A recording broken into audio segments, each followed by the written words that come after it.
এতগুলো বছর আমরা এখানে আসতে পারি না, ঘাট করতে পারিনি, কারণ একজন আপনাদের নেতা সে পুরোটা দখল করে ফেলছে, কোথায় আসতে দেবে না। তাহলে এত বছর কেন লাগলো? এটা বন্দর ঘোষণা করতে এত বছর কেন লাগলো? কেন অন্তর্বর্তীকালীন সরকারকে? বরং আমার আমার হতো যে আমি এই বন্দর আছে, বন্দরটাকে আরো একটু উন্নত করি। এখন আমাকে শুরু থেকে স্টার্ট করতে হবে। আবার আপনারা নেতা নেতা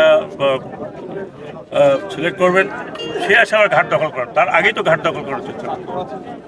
আমি সেই কথাটা বলেছি যে এটা মানুষের প্রপার্টি, সরকারের প্রপার্টি না। আমরা চেষ্টা করতেছি যাতে সবার সাথে যোগাযোগ ভালো স্থাপনা করা যায়। এটা আপনাদের প্রপার্টি, আপনাদের জনগণকে দেখে রাখতে হবে। গত 16 বছর যা হয়েছে, 15 বছর যা হয়েছে, এগুলো যেন না হয়, এগুলো আপনারা দেখবেন। সেটাই আমি বলেছি। আমি আশা করি আমরা তো আর এখানে আরও 5 বছর থাকবো না যে আমরা সব দেখে যাবো। আমরা শুরু করে দিয়ে গেলাম, অন্তর্বর্তীকালীন সরকারের মেয়াদ শেষ হয়ে যাবে।